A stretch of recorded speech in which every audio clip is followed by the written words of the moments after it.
Fighting Words, Volume 3, Saw Bellow, Kosher Pickles, and the Aluminum Fortress. These are the 16 separate parts of the story. Part 2, The Alien World of New York Times Readers to a Kid from Chicago's South Side. My first newsstand opens. Part 3, Prisoner of my newsstand. It burns. It burns again, but I still remain its captive. 4, my 53rd Street newsstand burns and becomes the Aluminum Fortress. Part 5, Loyalty, Corruption, and the Chicago Machine. 6, my kosher delicatessen opens. Hyde Park learns to love locks between two pieces of newsprint. Part 7, my dad, a tough West Side Jew. Class begins, Chicago 101. 8, Chicago 102, Payoffs, Learning to Survive in Corrupt Chicago. Part 9, The Kosher Mouse. 40 years later, I'm still not taking his calls. 10, my break with my Uncle Ziggy. Defeated, I leave the deli. Part 11, Paying Dad's Debts with Kosher Pickles. 12, Mishmash, Corned Beef with Ketchup, France, Mustard, and Other Problems. Part 13, Saw Bellow Returns. My Gulliver's Bookstore opens. 14, Where do books go when a bookstore dies? Part 15, About Those Books. 16, Goodbye to Saw Bellow, possibly one last crossing of our paths.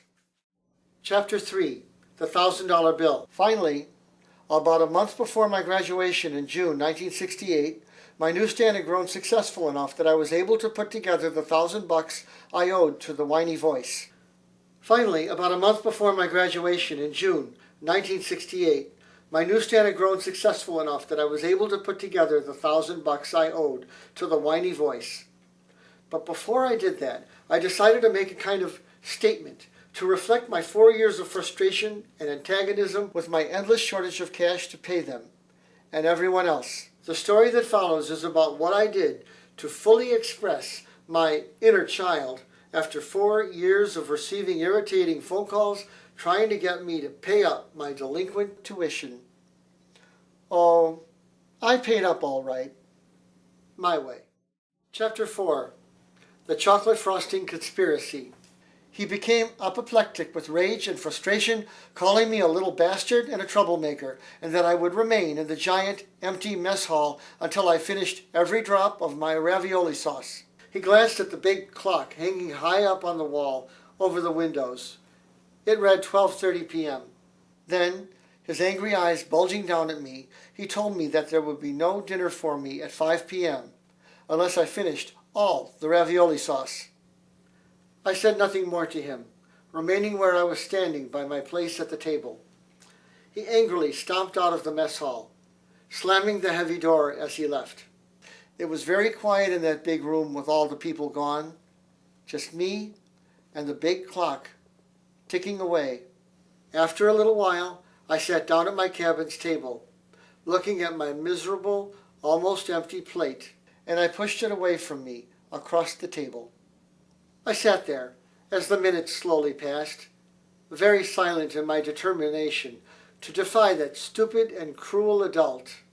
He thought he could make a little boy crumble in fear and submit to his sinister rage. He was very wrong this time. I would wait. Chapter 6, A Short Story Without a Name. In my world, you didn't sell out your friends. They were not a chip to be used in negotiations. If a friend stuck his or her neck out to aid me, unasked, in a situation where I was clearly outgunned, I would not comprehend turning around and offering that friend up as a sacrifice to save my own skin. Such a concept was beyond my comprehension. The very asking of me to turn over a name was an insult to me. Had they no sense of the impossibility of what they wanted?